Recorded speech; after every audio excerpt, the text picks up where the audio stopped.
तो मेरी जान आज की वीडियो धमाकेदार होने वाली है, क्योंकि आज जो फिल्म लेकर आया हूँ ना, ये एक सच्चाई है, हमारे समाज का आईना है। वो जो तुम सैयारा करते करते फिर रहे हो ना, ये उससे भी अच्छी मूवी है। तो इसे देखो और अपनी सोच बदलो। तो चलिए धड़क 2 मूवी को अच्छे से एक्सप्लेन करता हूँ और हर चीज डिटेल में समझाऊंगा। तो मूवी की स्टार्टिंग में एक हॉस्टल के कमरे में हम एक कपल को देखते हैं जो एक दूसरे से प्यार करते थे। बट दिक्कत ये थी कि लड़का छोटी जात का था और लड़की बड़ी जात का। तभी लड़की के निकलते ही वहाँ एक कोरियर बॉय आता है जिसका नाम था शंकर। वह ऊंची जात का था। वह मौका देखते ही लड़के को छत से नीचे फेंक देता है और वह वहाँ से भाग जाता है। यानी एक प्रोफेशनल किलर था जो जात पात में बहुत ज्यादा विश्वास करता था और छोटी जात वालों से नफरत। तो यहीं पर मूवी का प्लॉट समझ आ जाता है कि इस मूवी में आगे क्या क्या होने वाला था। उसके बाद हम नीलेश नाम के एक लड़के को देखते हैं जो ढोल बजा रहा था। वह शादियों में ढोल बजाता था। तो वह सामने एक लड़की को देखे जा रहा था जिसका नाम था विधि। विधि की बहन की हल्दी थी। तो विधि नीलेश के पास आती है। नीलेश डरा हुआ था कि ये अचानक मेरे पास क्यों आ रही है। तभी विधि कहती है कि तुम ढोल अच्छा बजाते हो, मुझे अपना नंबर दो, तुम्हें शादी में बुलाना है। तो नीलेश फटाक से अपना नंबर दे देता है। अब नीलेश की फैमिली देखने को मिलती है। नीलेश छोटी जात का था। उसके पिता छोटे मोटे प्रोग्रामों में नाचने का काम करते थे। तो सुबह सुबह वह इंटरव्यू के लिए तैयार हो रहा था। दरअसल उसे national university of law college में एडमिशन लेना था। वह कॉलेज जाता है तो देखता है कि एक शेखर नाम का लड़का था भीम आर्मी ग्रुप चला रहा था। यानी लड़कों को इकट्ठा करके जाति के खिलाफ प्रोटेस्ट कर रहा था। उसका कहना था कि अगर आरक्षण खत्म करना है तो जातिवाद खत्म करना पड़ेगा। वे आगे देखते हैं कि नीलेश प्रिंसिपल ऑफिस पहुंचता है। वह थोड़ा डरा हुआ था। तो प्रिंसिपल हैदर अंसारी जब नीलेश के डॉक्यूमेंट देखता है ना तो बहुत खुश होता है। वह कहता है कि तुम्हारे मार्क्स बहुत अच्छे हैं, बट दिक्कत ये थी कि वह छोटी जात का था। तो अंसारी कहता है कि मैं तुम्हें एडमिशन तो दे दूंगा, तो तुम उन्हीं जैसा एक ग्रुप बनाओगे, फिर हमारे खिलाफ प्रोटेस्ट करोगे। नीलेश अपने प्रिंसिपल को ये विश्वास दिलाता है कि वह ऐसा कुछ नहीं करेगा, वह यहाँ सिर्फ पढ़ाई करने आया है। प्रिंसिपल को उसकी बात पर यकीन हो जाता है। वह नीलेश का एडमिशन कर देता है। अब नीलेश बहुत खुश था क्योंकि यूनिवर्सिटी ऑफ लॉ में उसका एडमिशन जो हो गया था। वह जब घर आता है ना तो पता चलता है कि उसकी माँ तो खुश थी बट उसके बाप को बहुत दिक्कत थी। उनका कहना था कि बेटा तू वहाँ पढ़ नहीं पाएगा क्योंकि वहाँ तुझे पढ़ने नहीं दिया जाएगा। नीलेश के पिता को मालूम था कि कॉलेज में कितना जातिवाद होता है। तो नीलेश उनकी बात को नजरअंदाज कर देता है। और फिर नीलेश का आज पहला दिन था। वह बहुत ज्यादा खुश था बट वहाँ पर उसका जम के रैगिंग किया जाता है। हम देखते हैं कि जो ऊंची जात के थे उन्हें तो कुछ नहीं बोला जाता बट नीची जाति वालों के साथ बहुत भेदभाव किया जा रहा था। तभी हम देखते हैं कि नीलेश का एक पापा की परी से एक्सीडेंट होते होते बच जाता है। वो लड़की कोई और नहीं बल्कि विधि थी। वह भी लॉ करना चाहती थी। तो कॉलेज के पहले ही दिन नीलेश की विधि के साथ दोस्ती हो जाती है। तो हम देखते हैं कि उनका टीचर जिनका नाम था अमिताभ त्रिपाठी, वह स्टूडेंट्स उनका नाम पूछ रहे थे। तो सभी अपना नाम शान से बताते हैं क्योंकि वह ऊंची जात के थे। तो वहीं नीलेश अपना पूरा नाम बताने से घबरा रहा था, उसे शर्म आ रही थी। तो वह अपना नाम नीलेश BA-LLB बताता है जिससे उस पर सभी स्टूडेंट्स जोर जोर से हंसने लगते हैं। वहीं पर ये देखने को मिलता है कि विधि के साथ उसका कजिन रोनी भी पढ़ता था और एक वासुदेव नाम का लड़का था जो ऊंची जात का था। उसके पिता कॉन्ट्रैक्टर थे बट वह जातवाद में विश्वास नहीं करता था और नीलेश का एक अच्छा दोस्त बन जाता है। उसके बाद हम देखते हैं कि नीलेश की कुछ सीनियर रैगिंग कर रहे थे। तो वहाँ पर शेखर आ जाता है, उसे बचा लेता है। तभी पता चलता है कि शेखर की एक गर्लफ्रेंड थी, रिचा थी, जो लेक्चरर थी। अब शेखर नीलेश को ये समझाता है कि तुम एक जंगल में हो, यहाँ अगर सरवाइव करना है तो तुम्हें झुंड में रहना पड़ेगा। हालांकि नीलेश उसकी बात नहीं मानता। उसका कहना था कि वह यहाँ पर राजनीति करने नहीं आया है। अब सीन शिफ्ट होता है विधि के घर पर। हम देखते हैं कि उसकी बहन को देखने के लिए लड़के वाले आए थे। तो वहाँ पता चलता है कि ये लोग जात पात में बहुत ज्यादा विश्वास करते थे। वहीं विधि के जो पिता थे ना थोड़ा डाउन लगते थे। यानी मेरे कहने का मतलब ये है कि उनको ये भेदभाव पसंद नहीं था बट वह समाज से डरते थे। वे आगे देखते हैं कि नीलेश को क्लास में बहुत दिक्कत हो रही थी क्योंकि उसे इंग्लिश नहीं आती थी। सभी टीचर इंग्लिश में क्लास लेते थे, इस वजह से वह परेशान था। विधि उसे बताती है कि तुम्हें इंग्लिश तो सीखना पड़ेगा क्योंकि आगे चलकर कोर्ट में तुम्हें इंग्लिश में ही बोलना पड़ेगा। अब नीलेश उसकी बात मान जाता है। वह इंग्लिश सीखने की कोशिश करता है है। शेखर को देखते हैं कि आरक्षण के खिलाफ सोच वाले लड़कों को बता रहा होता है। उसका कहना था कि तुम्हारे दादा परदादा तुम सभी लोग कॉलेज में पढ़े हो, बट मैं अपनी खानदान में इकलौता ऐसा लड़का हूँ जो यहाँ तक पहुँचा हूँ। तो आरक्षण और फेलोशिप लोगों को अलग नहीं करता है बल्कि एक समान बनाता है। तभी हम देखते हैं कि शेखर और ऋचा एक दूसरे से टच में थे। उसके बाद विधि नीलेश के साथ घूमने जाती है। वह प्यार भरी बातें करती है और खूब मस्ती करते हैं, यानी उन दोनों में धीरे धीरे प्यार हो रहा था। अब आगे देखते हैं कि वही शख्स देखने को मिलता है, शंकर, जो किलर था। एक घर में जाता है जहाँ पता चलता है कि एक लड़की मरी पड़ी थी। दरअसल वह एक लड़के से प्यार कर रही थी। जब ये बात उसके माता पिता को पता चली तो वह उसको छोड़ने को बोले, बट उसके ना मानने से उसे मार देते हैं। तो ये चीज मर्डर ना लगे इसीलिए शंकर को बुलाया जाता है ताकि वह उसको ऐसा करे कि ये मर्डर खुदकुशी लगे।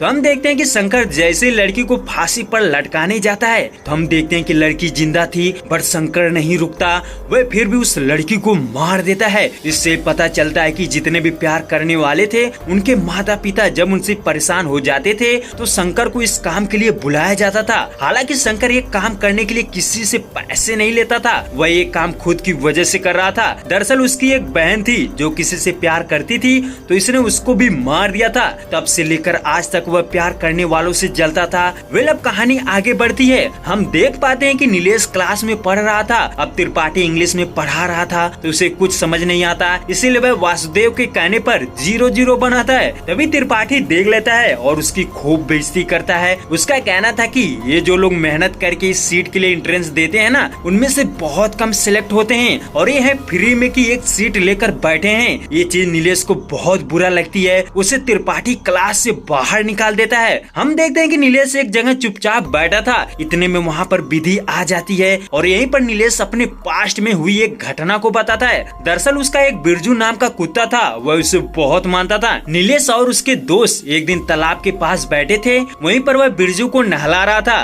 तभी वहाँ पर ऊंची जात के कुछ और लोग आ जाते हैं। वह इनको भगाने की कोशिश करते हैं। उनमें से एक बंदा तालाब में पेशाब करने लगता है। ये देखकर नीलेश अपने दोस्तों के साथ वहाँ से चला आता है, बट रास्ते में उसे पता चलता है कि उसका कुत्ता बिरजू गायब है। तो वह उसे ढूंढने लगता है। तभी वह देखता है कि उन ऊंची जाति वालों ने उस कुत्ते को ट्रेन की पटरी पर बांध रखा था। सामने से ट्रेन आ रही थी। नीलेश इसे बचाने की कोशिश करता है, बट वह बचा नहीं पाया। तो इस वजह से वह टूट चुका था। पर जब घर आता है ना तो देखते हैं कि उसके घर पुलिस आती है। उनका कहना था कि इसने अपने कुत्ते को खुद मारा है। वह नीलेश को पकड़ कर ले जा रहे थे। इतने में एक पुलिस अफसर उसकी माँ को थप्पड़ मार देता है, जिससे नीलेश और भड़क जाता है। बट उन्हें फिर भी जेल में बंद कर दिया जाता है। लेकिन उसकी माँ एक वकील को बुलाती है और वह वकील उन्हें आसानी से छुड़ा लेती है। तो ये चीज उनके दिमाग में फिट हो चुकी थी कि अगर समाज में सीना तान कर रहना है तो वकील बनना पड़ेगा, क्योंकि बाबा साहब को इसी वजह से कोई हाथ तक नहीं लगा पाया था, क्योंकि इनके पास शिक्षा की पावर थी। तो नीलेश ठान लेता है कि वह वकील बनेगा। उसके बाद विधि कहती है कि तुम्हें इंग्लिश में प्रॉब्लम है ना, मैं सिखा देती हूँ, बस हमें साथ पढ़ना होगा।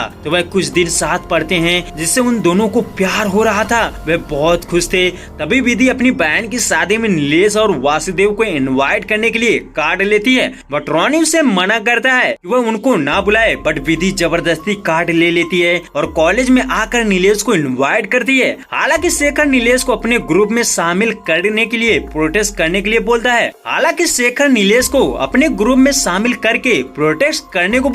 बट नीलेश ये कहकर उसे मना कर देता है कि वह पढ़ने आया है, लड़ने नहीं। इस बात से शेखर को बहुत दुख होता है। अब शादी का दिन आता है। नीलेश को अच्छे से कपड़े चाहिए थे। विधि के घर जाने के लिए तैयार होता है। अब शादी में देखते हैं कि विधि नीलेश को देखकर बहुत खुश थी। वहाँ नाच गाना होता है, नीलेश भी नाच रहा था। बट दिक्कत ये थी कि विधि के पिता को सब कुछ समझ आ चुका था कि एक दूसरे से प्यार करते हैं। तो वह नीलेश को बुलाते हैं, उससे ये कहते हैं कि वह उसकी बेटी का साथ छोड़ दे। इतने में वहाँ पर रोनी अपने दोस्तों के साथ नीलेश पर हमला कर देता है। वह उसे बहुत मारते हैं और यही नहीं, रोनी उसके ऊपर पेशाब कर देता है, जिससे नीलेश बहुत रो रहा था। वह रोते हुए अपने घर आता है। उधर विधि उसको ढूंढ रही थी। वहीं कॉलेज में देखते हैं कि शेखर बहुत परेशान था, क्योंकि इसको फेलोशिप रुक गई थी, यानी स्कॉलरशिप। वह कहता है कि इससे हमारी पढ़ाई और घर का खर्चा चलता है, आप लोगों ने इसे कैसे बंद कर दिया। वह प्रिंसिपल से रिक्वेस्ट करता है कि ऐसा ना करे, बट प्रिंसिपल ये कहकर चला जाता है कि ये चीज उसके हाथ में नहीं है। उधर तो कुछ दिन बीत जाते हैं। नीलेश ने कॉलेज जाना बंद कर दिया था और विधि का फोन नहीं उठ रहा था, इसीलिए विधि उसके घर आती है और अवॉइड करने की वजह पूछती है। वह ये भी कहती है कि शादी में क्या हुआ था, तुम वहाँ से क्यों भाग कर आए, बट नीलेश कुछ नहीं बताता और रूडली बिहेवियर करता है ताकि विधि को बुरा लगे, वह छोड़कर चली जाए। तो वैसा ही होता है, विधि हर्ट हो चुकी थी और उसे छोड़कर चली जाती है। अब कुछ दिन बाद कॉलेज में कोर्ट रूम की प्रैक्टिस की जाती है, उसमें विधि और नीलेश वकील बने होते हैं, बट वह बहस करते करते खुद का पर्सनल मैटर बोलने लगते हैं, जिससे रोनी उसे उल्टा बोलता है क्योंकि वह जज बना था। तो नीलेश गुस्से से उसे मार देता है। अब बात बढ़ जाती है, प्रिंसिपल उसे सस्पेंड करने को बोलता है, बट उसके दोस्त रिक्वेस्ट करते हैं कि वह ऐसा ना करे। तो प्रिंसिपल कहता है कि ठीक है, अपने बाप को बुला कर लाओ। तो नेक्स्ट डे नीलेश किराए पर एक आदमी को अपना बाप बना कर लाता है। हम देखते हैं कि जैसे उसका बाप उसके बारे में सुनता है ना, तो वह उसे बहुत मारने लगता है और बहुत मारता है। ये देखकर प्रिंसिपल डर जाता है, जिससे उसको फिर से मौका देता है और बाहर नहीं करता। वेल आगे देखने को मिलता है कि शेखर निराश होकर अकेले बैठा था, लोग उसका मजाक उड़ा रहे थे, बट नीलेश फिर उसको इग्नोर करता है और क्लास में जाते ही वह इस बार रोनी की सीट पर बैठने की जिद करता है। रोनी जब आता है ना, तो उसको उठने के बोलता है, बट वह नहीं मानता, जिससे वह मिलकर उसको हटाने की कोशिश करते हैं। तभी रोनी शादी वाली बात छेड़ देता है। वह कहता है कि शादी में तुझे छोड़कर गलती कर दी थी। वही ये बात विधि भी सुन लेती है। वह उससे पूछती है कि शादी में क्या हुआ था, बट वह नहीं बताता। फिर विधि अपने दीदी के घर जाती है, वहाँ रोनी भी था। वह वहाँ भी उस दिन के बारे में पूछती है, फिर भी उसे नहीं बताया जाता। इधर नीलेश को मारने के लिए कुछ गुंडे पीछे पड़े थे, वह नीलेश को पकड़कर मारने लगते हैं और नाले में गिरा रहे थे, जिसका वीडियो भी बना रहे थे। तो तभी वहाँ पर शंकर आ जाता है, वह उसे बचा लेता है। हम देखते हैं कि दोनों एक साथ चाय की दुकान पर बैठे थे। शंकर जैसे ही चाय पीने जाता है तो पता चलता है कि छोटी जात का है, जिससे वह चाय भी नहीं पीता। अब कॉलेज में एक बार फिर नीलेश रोनी की सीट पर बैठ जाता है। इसी बार रोनी टीचर की वजह से कुछ नहीं बोलता, बट वह कुछ कांड करने वाला था। हम देखते हैं कि नीलेश के ऊपर वह कीचड़ फेंक देता है। नीलेश सर के मारे रो रहा था, तभी वह रोनी को ढूंढकर उसके ऊपर भी कीचड़ फेंक देता है। अब ये बात प्रिंसिपल को पता चलती है, तो वह रोनी को 15 दिन के लिए सस्पेंड कर देता है और वहीं नीलेश के पिता को बुलवाता है। तो उसके पिता बोलते हैं कि मैंने इसे बहुत मना किया था कि ये वकील बनने का सपना छोड़ दे, बट ये नहीं माना, लेकिन हाँ ये कह रहा है तो एक दिन जरूर बनेगा। अब इस बात से प्रिंसिपल भी उनकी फेयर में था। वह कहता है कि मुझे भी बहुत दिक्कत हुई थी, लोग मुझे मारते भी थे, लेकिन जब मैं प्रिंसिपल बना तो सभी लोग मेरे सामने झुकते हैं, अब बहुत अच्छा लगता है। तो प्रिंसिपल कहता है कि तुम्हारी लड़ाई लड़नी पड़ेगी। वहीं उधर उसके पिता के साथ रोनी गलत कर रहा था, वो उनका कपड़ा उतरवा देता है और बहुत बेइज्जती करता है। तभी वहाँ नीलेश आ जाता है, जिससे वह भाग जाता है। उधर हम देखते हैं कि विधि सारी बातें अपने पिता से बता देती है। उसका पिता रोनी को मारने लगता है, बट रोनी उनसे कहता है कि ये उसके पीछे घूमती रहती है और एक दिन भाग जाएगी। ये सुनकर विधि गुस्सा हो जाती है और बहुत बोलती है। तभी हम देखते हैं उसका चाचा कहता है कि हम अपनी बेटी को तो मार नहीं सकते ना, इसीलिए हमें उस लड़कियों का कुछ करना पड़ेगा। यानी वह नीलेश को मारने का प्लान बनाते हैं। इधर नीलेश गुस्सा था, वह उनको मारने की बात करता है, बट उसका पिता उसे ये कहकर समझाता है कि हमें हथियार से नहीं लड़ना है, बुद्धि से लड़ना है। तुम्हारे अकेले की ये लड़ाई नहीं है, हम सबकी लड़ाई है। तो नीलेश को समझ आता है कि शेखर जो कह रहा था वह ठीक कह रहा था। यानी नीलेश भी शेखर की तरह लड़ाई करने के लिए तैयार हो जाता है। वह कॉलेज जाता है तो देखता है कि शेखर नहीं था। तभी वह देखता है कि शेखर ने फांसी लगा ली थी। ये देखकर उसकी आंखें फटी की फटी रह जाती है। वह अंदर से टूट चुका था क्योंकि शेखर का साथ ना दे सका था, इसलिए उसे बहुत पछतावा होता है। अब नीलेश को डर हो चुका था कि मैं जिसके साथ रहना चाहा सभी मारे गए। वह विधि से कहता है कि मैं शेखर को नहीं बचाया, अगर तुम मेरे साथ रहोगी तो तुम्हें भी कुछ हो जाएगा, इसीलिए तुम मुझसे दूर हो जाओ। तो यहाँ पर डर के मारे नीलेश विधि को खुद से दूर कर देता है। वह गुस्से से चली भी जाती है, बट रास्ते में जाते समय शंकर का बाइक से एक्सीडेंट हो जाता है। नीलेश उसे देखकर दौड़कर उठाता आता है और उसको अपनी गाड़ी पर बैठा कर ले जाने लगता है। बट यहाँ पर बहुत बड़ा कांड होने वाला था, क्योंकि शंकर को रोनी ने बोला था